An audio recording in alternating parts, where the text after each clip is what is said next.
அருட்பெருஞ்சோதி அருட்பெருஞ்சோதி தனிப்பெரும் கருணை அருட்பெருஞ்சோதி. எல்லா உயிர்களும் இன்புற்று வாழ்க, வள்ளல் மலரடி வாழ்க வாழ்க, கொல்லா வருதம் குவளை எல்லாம் ஓங்குக, நல்லோர் நினைத்த நலம் பெறுக, நன்றி நினைத்த எல்லோரும் வாழ்க இசைந்து.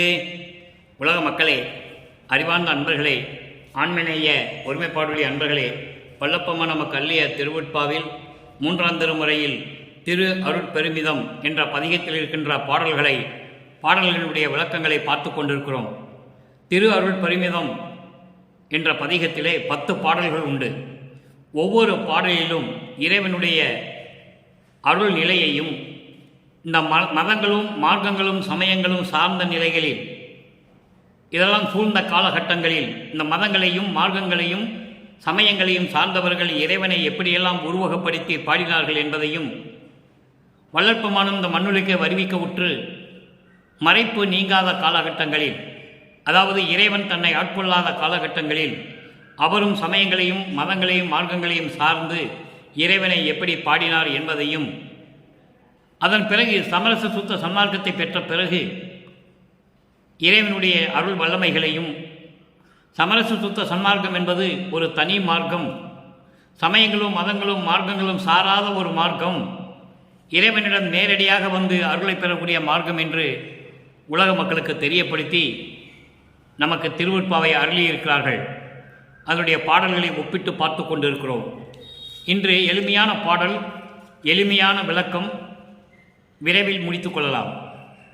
4வது பாடல் திரு அருள் பெருமிதம் 3ஆம் திருமுறை பதிகம் 16, 4வது பாடல். நடம்கொள் கமல சேவடியார், நடம்கொள் கமல சேவடியார் நலம் சேர் ஒற்றிநாதர் அவர், தடம்கொள் மார்பின் மணி பணியை தரிப்பார் நமக்கென்று எண்ணினாயா, படம் கொள் பாம்பே படம் என்றால் படையும் நடுங்கும் பார்த்ததில்லையோ, இடங்கொள் மயில் கொண்டு எது பெறுவாய் ஏழையடி நீ என் மகளே. தாய் மகளிடம் சொல்லுகிறவர் போல நமக்கு அருளி இருக்கிறார்கள். இவர் இறைவனுடைய பெருமையை சொல்லுகிறார், தாயிடம் சொல்லுகிறார். தாய், அப்படியெல்லாம் இல்லை மகளே, இப்படிப்பட்ட இறைவனை நீ மணந்து கொண்டு காதல் கொண்டு மணந்து கொண்டு என்ன பயனை பெறப்போகிறாய் என்று சொல்லுவது போல நமக்கு பாடலை அருளியிருக்கிறார்கள். அதை பார்த்து கொண்டிருக்கிறோம். இப்போ இந்த பாடலுடைய பதவுரை பாருங்க. நடம்கொள் கமல சேவடியார், செந்தாமரை மலர் போன்று மெல்லிய பாதங்களை திருவடிகளை உடைய இறைவன் அருள் நடம் செய்து கொண்டிருக்கிறார். அவர் நலம் சேர் ஒற்றிநாதர் அவர், திருவெற்றியிலே விளங்கி கொண்டிருக்கின்ற நன்மைகளை கொடுத்து கொண்டு அருள் வழங்கி கொண்டு திருவெற்றியிலே இருக்கின்ற இறைவன், திருவெற்றியிலே விளங்கி கொண்டிருக்கின்ற இறைவன் தடங்கொள் மார்பின் மணிப்பணியை தரிப்பார் நமக்கென்று எண்ணினாயா. அதாவது அகன்ற மார்பிலே, அழகான அகன்ற மார்பிலே அழகான பாம்பை அணிகலனாக அணிந்து கொண்ட இறைவன் என்று நீ நினைத்து கொண்டிருக்கிறாய். அந்த பாம்பு படம் எடுத்தால் படையும் நடுங்கும், நீ பார்த்ததில்லையோ. அப்படி அச்சத்தோடு கழுத்திலே பாம்பை அணிந்து கொண்டவனை நீ மணந்து கொண்டு அவனை நெருங்கி அணைத்து கொஞ்சி குழாவும் போது உனக்கு பயம் வராதா? பாம்பின் படத்தை பார்த்தாலே, பாம்பை கண்டாலே படையும் நடுங்கும் என்று சொல்லுவார்களே, அதை நீ கேட்டதில்லையா?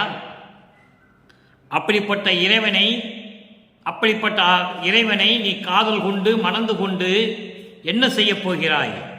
ஒன்றும் தெரியாத பெண்ணாக இருக்கிறாயே என் மகளே என்று சொல்லுவது போல, தாய் சொல்லுவது போல, மகளிடம் சொல்லுவது போல இந்த பாடலை நமக்கு அருளியிருக்கிறார்கள். பாடலுடைய கருத்து என்னவென்றால், அருள் நடனம் செய்து கொண்டு திருவெற்றியூரிலே நல்ல பலன்களை தந்து கொண்டு அருளை தந்து கொண்டிருக்கின்ற இறைவன் அவர் அகன்ற மார்பிலே, அழகான அகன்ற மார்பிலே அழகான பாம்பை அணிகலனாக அணிந்து கொண்ட இறைவன்.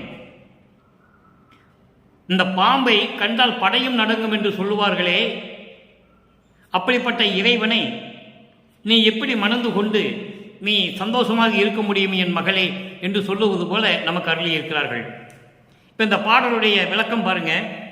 செந்தாமரை மலர் போன்று சிவந்த திருவடிகளை கொண்டு நடனமாடுகின்ற இறைவன், செழிப்புடன் திகழும் திருவெற்றியூரிலே விளங்கிக் கொண்டிருக்கும் இறைவன் அவர். அகன்ற மார்பிலே அழகான பாம்பை அணிகலனாக அணிவார்.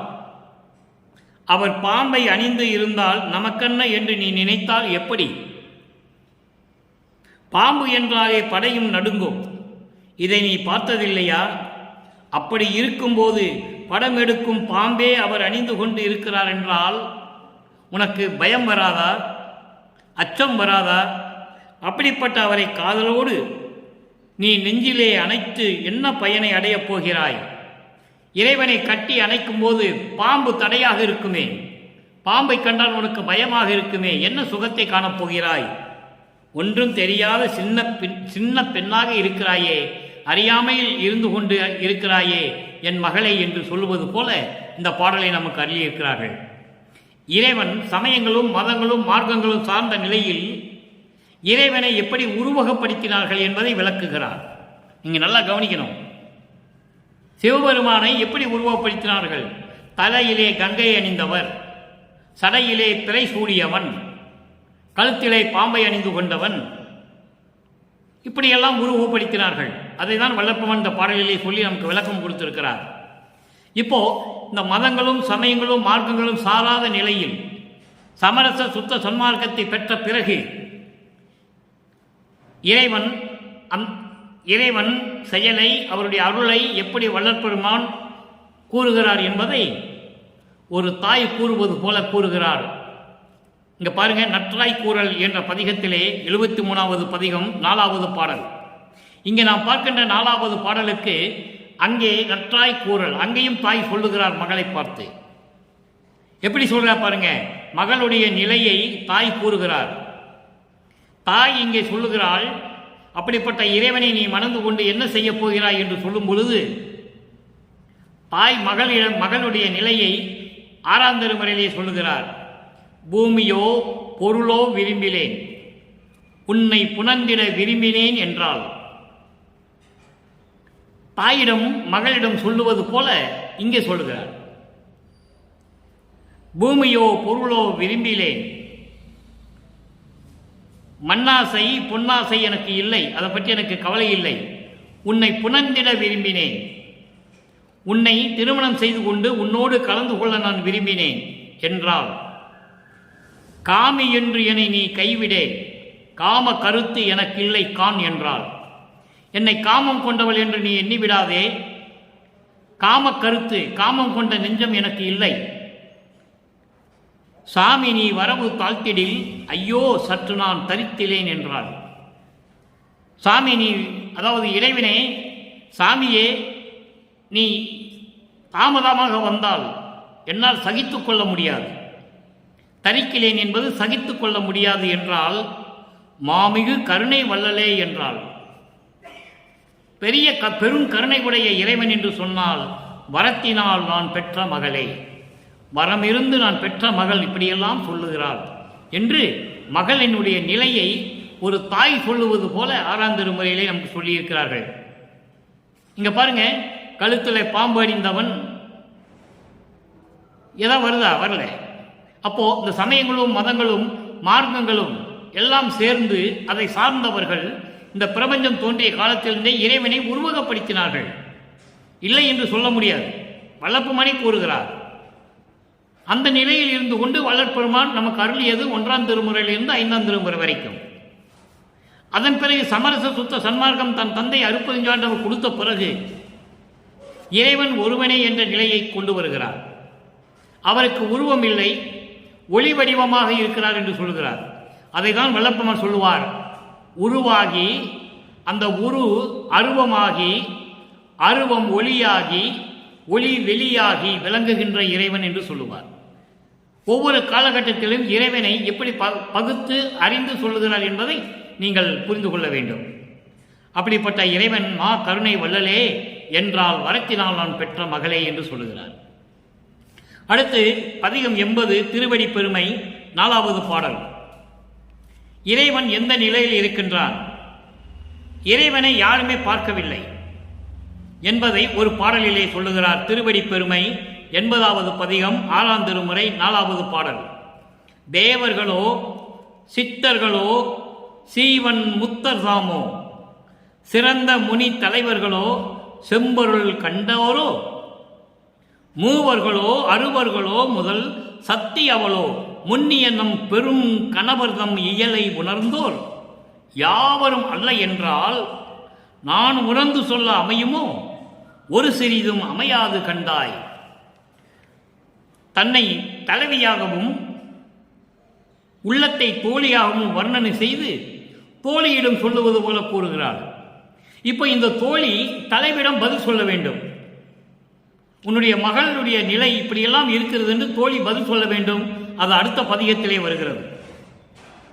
எப்படி மக்களுக்கு அந்த பாடல்களை வகுத்து வரிசையாக தொகுத்து கொடுக்க முடியுமோ அதன்படி வல்லற்பமா நமக்கு அருளியிருக்கிறார்கள்.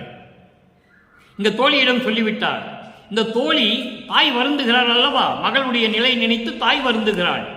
அப்ப இந்த தோழியிடம் சொன்னதை தோழி தாயிடம் சொல்ல வேண்டும். உன் மகளுடைய நிலையை இப்படியெல்லாம் இருக்கிறது, நீ கவலைப்படாதே என்று தோழி மகளிடம் சொல்ல வேண்டும். அது அடுத்த பதிகத்திலே வருகிறது. ஆக தேவர்களோ சித்தர்களோ சீவன் முத்தர்களோ, சீவன் முத்தர்கள் என்பது ஜீவ சமாதி அடைந்தவர்கள், சிறந்த முனித்தலைவர்கள், செம்பொருள் கண்டாரோ மெய்ப்பொருள் உணர்ந்தவர்கள், மெய்ப்பொருள் உணர்ந்தவர்கள், மூவர்களோ அறுவர்களோ, மூவர்கள் என்பது பிரம்மன் திருமால் ருத்திரன், அறுவர்கள் என்பது அந்த தேவ கூட்டத்தை சேர்ந்தவர்கள். முதல் சக்தி அவளோ, சக்தி அவளோ பராசக்தியும் கூட முன்னிய நம் பெருங்கணவர்தம் இயலை உணர்ந்தோர் இல்லை என்றால் இவர்கள் யாரும் என்னுடைய பெருங்கணவர். பெருங்கணவர் என்பது தன்னுடைய இறைவனை சொல்லுகிறார். இவரை தலைவியாகவும் இறைவனை தலைவனாகவும் உள்ளத்தை தோழியாகவும் கற்பனை செய்யும் போது பெரும் கணவர் என்று சொல்லுகிறார். ஒப்பற்ற அருளாற்றலுடைய எனது கணவருடைய இயலை உணர்ந்தோர் யாவர்களும் இல்லை என்றால், இந்த பிரபஞ்சத்தில் யாருமே அறிய முடியவில்லை என்றால் யான் உணர்ந்து செல்ல அமையுமோ ஒரு சிறிதும் அமையாது கண்டாய் தோழி. ஆவலோடும் அன்பர் தொழ கனகசபை நடிப்பார் அவர் பெருமை எவ்விதத்தும் அவர் அறிவார் தோழி. அவருடைய பெருமையை அவர்தான் அறிந்து கொள்ள முடியும். அவருடைய பெருமையை யாரும் அறிந்து கொள்ள முடியாது. யாருமே இறைவனுடைய இயலை உணர்ந்து கொள்ள முடியாது. கனகசபை நடிப்பார், பொற்சபையிலே நடித்துக் கொண்டிருக்கின்ற அருளுடனம் புரிந்து கொண்டிருக்கிற இறைவன் என்று சொல்லுகிறார். அங்க திரு அருள் பெருமிதத்திலே 3ஆம் திருமுறையிலே திருவொற்றியூரிலே அருளுடனம் செய்து கொண்ட இறைவன் என்று சொல்லுவார். அப்போ சமயங்களும் மதங்களும் மார்க்கங்களுடைய நெறிகளை கடந்த பிறகு, சமரச சுத்த சன்மார்க்கத்தை பெற்ற பிறகு பொற்சபையில் நடிக்கின்ற இறைவன் என்று சொல்லுவார். அதை இந்த வேறுபாடை நீங்கள் உணர்ந்து கொள்ள வேண்டும். ஆக சமரச சுத்த சன்மார்க்கம் எதையும் சாராத ஒரு மார்க்கம். சமயங்களிலும் மதங்களிலும் மார்க்கங்களிலும் சொல்லப்பட்ட வழிபாடுகள் இல்லாத மார்க்கம், சங்கற்ப விகற்பங்கள் இல்லாத மார்க்கம். சமயங்களிலும் மதங்களிலும் கால்பங்களிலும் கூறப்பட்ட கோயில்களுக்கு போனால் எல்லா வழிபாடும் நடக்கும். மொட்டை அடிக்கலாம், காது குத்தலாம், அபிஷேகம் செய்யலாம், ஆராதனை பண்ணலாம், அர்ச்சனை பண்ணலாம், எல்லாமே செய்யலாம். ஆனால் சமரச சுத்த சன்மார்க்கத்தில் அது கிடையாது. அதை ஒழிக்க வேண்டும். இந்த நிலைகளிலிருந்து மாறுபட்ட இறைவன், இறைவனுக்கு சாதியும் மதமும் சமயமும் இல்லை என்பதை உணர்த்துவதற்காக ஒரு தனி மார்க்கத்தை உருவாக்கி தன் மகனிடம் செயலாற்ற வைத்தார். இந்த பிரபஞ்சம் தோன்றிய காலத்திலிருந்தே 4 யுகங்களிலும், கிரேத யுகம், திரேத யுகம், துவார யுகம், கலியுகம், 4 யுகங்களிலும் இறைவனை பலவாறாக கற்பனை செய்து அதற்கேற்றபடி இடங்களை அமைத்து, அதற்கேற்றபடி கோயில்களை அமைத்து, அதுக்கேற்றபடி வழிபாடுகளை அமைத்து வழிபாடு செய்து விட்டார்கள் மக்களை. அதை நீக்க வேண்டும். இது இறைவனுக்கு உகந்ததல்ல என்ற காரணத்தினெல்லாம் சமரச சுத்த சன்மார்க்கத்தை இறைவனே நிறுவி, இறைவனை உருவாக்கி தன் மகனை செயலாற்றுவதற்காகத்தான் இந்த மண்ணுலைக்கு வருவிக்க செய்தார் என்பதை வல்லற்பமான் தெளிவாக கூறியிருக்கிறார்கள். அகத்தை கருத்து புறத்தை வெளுத்திருந்த உலக அனைவரையும் சகத்தை திருத்தி சன்மார்க்கத்தை அறிவித்திட அவரும் இகத்தை பரத்தை பெற்று மகிழ்ந்திடுவதற்கென்றே என்னை உகத்தே இறைவன் வருவிக்க விற்றேன், அருளை பெற்றேனே என்று சொல்லுவார். ஆக அடுத்து ஒரு விளக்கம் பாருங்க. 95வது பதிகம் பேரொருள் வாய்மையை வியத்தல். சமரச சுத்த சன்மார்க்கத்தை பெற்ற பிறகு, இந்த சமயங்களோ மதங்களோ மார்க்கங்களினுடைய நிலைகளை விட்ட பிறகு எனக்கு ஏறா நிலைமிசை கிடைத்தது, ஏற்றி வைத்தது பெரும் தயவு, தயவு கருணை என்று சொல்லுவார் வல்லற்பமானவர்கள். அந்த தயவு தான் கருணை தான் என்று சொல்லுவார். அது இந்த தயவும் கருணையும் மதங்களிலும் மார்க்கங்களிலும் சமயங்களிலும் இல்லை, சமரச சுத்த சன்மார்க்கத்தில் தான் உண்டு என்பதை வல்லற்பெருமான் தெளிவாக நமக்கு அருளியிருக்கிறார்கள் என்பதை நான் பதிவு செய்ய கடமைப்பட்டிருக்கிறேன். பேரருள் வாய்மையை வியத்தல் 4வது பாடல். அங்கே இருக்கின்ற திருவருட் பெருமிதம் 3ஆம் திருமுறை இருக்கின்ற 4வது பாடலுக்கு இறைவனுடைய அருளை எப்படி பெற்றுக்கொண்டார்? சமரச சுத்த சன்மார்க்கம் கிடைத்த பிறகு மனக்கேதம் மாற்றி வெம் மாயை நீக்கி மலிந்த வினைதனக்கே விடை கொடுத்து ஆணவம் தீர்த்து அருள் தன்னமுதம் எனக்கே மிகவும் அளித்து அருள் ஜோதியும் ஈந்து அழியா இனக்கேண்மையும் தந்து என் உள்கலந்தான் மன்றில் என் அப்பனே. மனத்தில் இருக்கின்ற துன்பங்களை நீக்கி, கொடிய மாயைகளை நீக்கி, ஆணவம் கண்மம் மாயை மாமாயை துரோதை எல்லாவற்றையும் நீக்கி மலிந்த வினைதனக்கே விடை கொடுத்து, துன்பங்களை தரக்கூடிய வினைகளை எல்லாம் அவற்றுக்கு விடை கொடுத்து, பிறப்பும் இறப்புக்கும் விடை கொடுத்து, ஆணவம் தீர்த்து அருள் தன்னமுதம் எனக்கே மிகவும் எனக்கு மிகவே அளித்து, அருள் தன்னமுதம் அருள் அமுதத்தை, குளிர்ந்த அருள் அமுதத்தை எனக்கே மிகவும் அளித்து அருள் ஜோதியும் ஈந்து, எல்லாவற்றையும் இங்கே சொல்லிட்டார் பாருங்க. சமரச சுத்த சன்மார்க்கம் தான் கடைசியிலே கொடுக்க வேண்டியது மகனுக்கு. 9வது வயதிலே ஆட்கொண்டு அதன் பிறகு 12வது வயதிலே வந்து அவரை அண்டங்களுக்கு அழைத்து சென்று சாகா கல்வியை பயிற்று தந்து, அதன் பிறகு ஒவ்வொரு கட்டத்திலும் அதை வல்லப்பெருமான் தெளிவாக சொல்லுகிறார். முன்பருவம் பின்பருவம் காட்டி எனக்கு ஈந்த அருளை எண்ணினால் வியக்கத்தக்கது என்று சொல்லுவார். ஒவ்வொரு காலகட்டத்திலும் தான் மகனை ஆட்கொள்ளுகிறார். அப்போ அப்படிப்பட்ட அருள் ஜோதியை ஈந்து அழியா இனக்கேண்மையும் தந்து, இனக்கேண்மை என்பது சமரச சுத்த சன்மார்க்க சத்திய நெறிகளை கொடுத்து, அழியாத சமரச சுத்த சன்மார்க்க நெறிகளை கொடுத்து, இனிமேல் சமரச சுத்த சன்மார்க்க காலத்தில் நாம் இருக்கிறோம், இதற்கு அழிவே இல்லை. ஒவ்வொரு யுகத்திற்கும் காலம் வரையுறை உண்டு. கிரேத யுகம், திரேத யுகம், துவார யுகம், கலியுகம், ஒவ்வொருத்தங்களும் காலவரை உண்டு. எல்லாமே முடிந்து விட்டது. இப்ப சமரச சுத்த சன்மார்க்க காலம் ஒளியுகம். இதற்கு அழிவே இல்லை என்றால் இனிமேல் இதற்கு ஆயிலே கிடையாது என்று அர்த்தம். எல்லையே இல்லை. அழிவே இல்லாத சமரச சுத்த சன்மார்க்க சத்திய நெறிகளையும் தந்து என் உள்ளத்தில் கலந்தான் மன்றில் என் அப்பனே. அடுத்து ஒரே ஒரு விளக்கம். அருள் பெருஞ்சோதி அடைவு. அருட்பெருஞ்சோதி அடைவு 4வது பாடல். மனம் மகிழ்ந்தேன் மனமாயை நீக்கினன் மாநிலத்தே சினமோடும் காமமும் தீர்ந்தேன் எல்லாம் வல்ல சித்து பெற்றேன் இனமிகும் சுத்த சன்மார்க்க பெருநெறி எய்து நின்றேன் கனமிகும் மன்றில் அருட்பெருஞ்சோதியை கண்டுகொண்டேன். சத்திய ஞான சபையிலே அருட்பெருஞ்சோதியை நான் பார்த்து கொண்டே இருந்தேன். அப்போ அருட்பெருஞ்சோதியை பார்த்த பிறகு, என்னை ஆட்கொண்ட பிறகு மனம் மகிழ்ந்தேன், மனம் மாயை நீக்கிவிட்டேன், மாநிலத்தே சினமோடும் காமமும் தீர்ந்தேன். இறைவனால் இந்த மண்ணுக்கு வருவிக்க உற்று, மாநிலம் என்பது இந்த உலகம், இந்த உலகத்திற்கு நான் வருவிக்க உற்று சினத்தையும் காமத்தையும் விட்டுவிட்டேன். எல்லாம் வல்ல சித்து பெற்றேன், எல்லாம் வல்ல சித்து பெற்றேன், இனமிகும் சுத்த சன்மார்க்க பெருநெறி எய்து நின்றேன். இனமிகும் என்பது அழியாத சமரச சுத்த சன்மார்க்க பெருநெறி எய்து. எய்து என்றால் அடைந்து, பெருநெறியை அடைந்து நின்றேன். கனமிகும் மன்றில் அருட்பெருஞ்சோதியை கண்டுகொண்டேன். அவர்கள் வல்லமை படைத்த சத்திய ஞான சபையிலே நான் அருட்பெருஞ்சோதியை கண்டுகொண்டதனால் எல்லா அருளையும் பெற்றுவிட்டேன், எல்லா சித்துக்களையும் பெற்றுவிட்டேன் என்று சொல்லுவார். தந்தையை நான் கண்டேன், சாகா வரம் பெற்றேன், சித்தெல்லாம் வல்ல நின்று உந்திப்பற. அருமையா சொல்லுவார். நான் இறைவனை கண்டுகொண்ட பிறகு சாகாவரத்தை பெற்றுவிட்டேன், எல்லா அருளையும் பெற்றுவிட்டேன் என்று சொல்லுவார்.